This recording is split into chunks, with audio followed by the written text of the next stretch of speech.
Halo, Assalamualaikum warahmatullahi wabarakatuh. Shalom, Om Swastiastu, Namo Buddhaya, salam kebajikan bagi kita semua. Perkenalkan, nama saya Fasya Saukia Putri Pribadi dari jurusan Ilmu Komunikasi 4 Angkatan 23 dengan NIM 418231120 dari Universitas Komputer Indonesia. Di sini saya akan menjelaskan materi sosiologi komunikasi mengenai manusia dalam aspek psikis dan sosial. Untuk materi lebih lanjut, boleh disimak videonya baik-baik ya. Oke, teman-teman pernah nggak sih datang ke suatu masyarakat atau negara yang dimana adat istiadatnya itu asing banget bagi kita? Dan disitu kita tuh ngerasa malu dan kebingungan. Kayaknya ini universal experience karena aku pribadi pernah merasakan hal tersebut. Nah, rasa malu ini diakibatkan karena ketidakmampuan kita dalam menyesuaikan diri di situasi baru tersebut. Untuk mengatasi masalah ini, manusia biasanya mencoba untuk menyesuaikan diri dan menanyakan kepada pihak-pihak tertentu bagaimana seharusnya mereka bersikap. Di samping itu, manusia juga menyesuaikan diri dengan lingkungan psikososial. Keanekaragaman pola penyesuaian diri merupakan suatu ciri khas yang dimiliki manusia.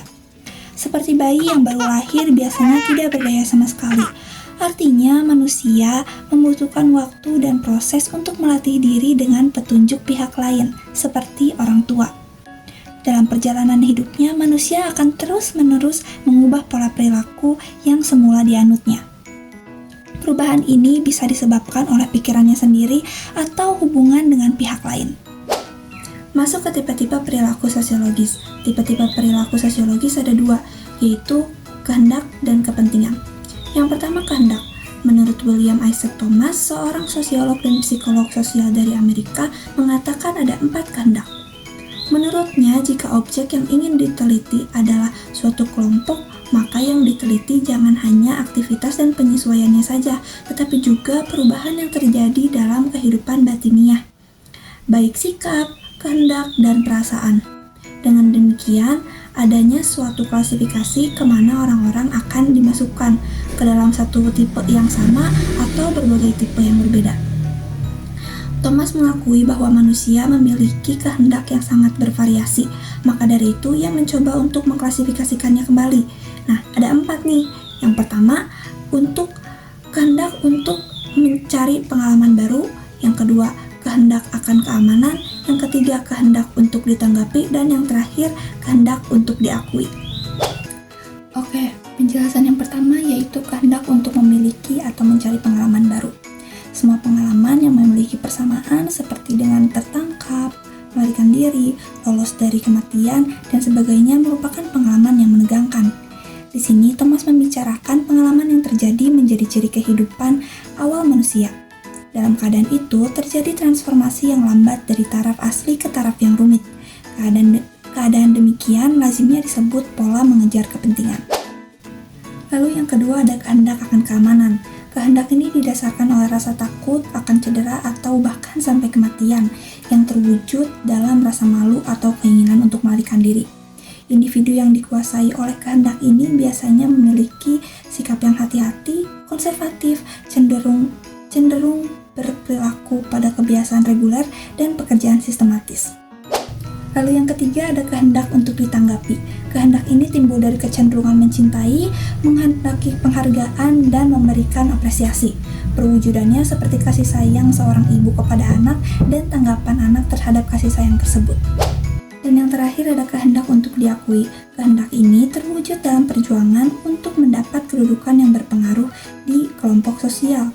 Contoh, seorang politikus yang mengejar kedudukan politik tinggi. Seseorang akan berusaha untuk mendapat tanggapan dan pengakuan. Beralih ke tipe-tipe perilaku sosial kedua yaitu kepentingan. Menurut Robert Morrison, kepentingan merujuk pada dorongan atau keinginan yang menjadi dasar tindakan individu dalam masyarakat. Kepentingan ini bisa bersifat pribadi ataupun kolektif dan memainkan peran penting dalam menentukan perilaku serta interaksi sosial. Ada 6 poin penting yang mengenai konsep kepentingan menurut McLever. Yang pertama adalah sumber motivasi, yang kedua berkaitan dengan nilai dan tujuan, yang ketiga variasi kepentingan, yang keempat kepentingan kolektif, yang kelima konflik kepentingan, dan yang terakhir keenam peran dalam struktur sosial. Sumber motivasi, kepentingan merupakan pendorong utama di balik tindakan individu. Setiap orang memiliki kepentingan yang beragam yang mempengaruhi cara mereka bertindak dan membuat keputusan dalam kehidupan sehari-hari. Lalu yang kedua, berkaitan dengan nilai dan tujuan.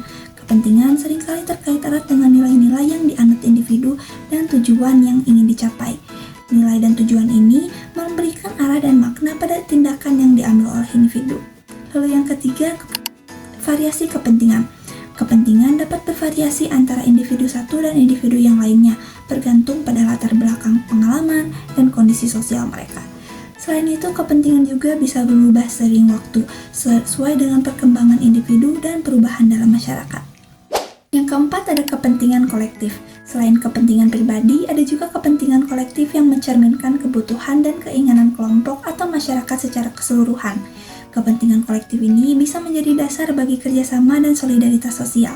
Yang kelima, konflik kepentingan. Kepentingan individu dan kelompok seringkali bisa bertentangan atau yang dapat memicu konflik sosial. Menurut McLever, konflik kepentingan ini merupakan bagian alami dari dinamika sosial dan penting untuk dikelola agar tidak merusak kohesi sosial. Lalu yang terakhir, keenam ada peranan dalam struktur sosial. Struktur sosial seringkali dibentuk oleh kepentingan yang dominan di dalam masyarakat, dan perubahan dalam kepentingan dapat memicu perubahan dalam struktur sosial itu sendiri. Dengan demikian, menurut Robert Marison McLever, kepentingan adalah elemen sentral yang mengarahkan perilaku individu dan mempengaruhi dinamika serta struktur sosial dalam masyarakat. Sekian materi dari saya mengenai manusia dalam aspek psikis dan sosial. Mohon maaf jika ada kesalahan dalam pengucapan kata atau keliruan dalam informasi yang saya berikan. Sekian dari saya, wassalamualaikum warahmatullahi wabarakatuh.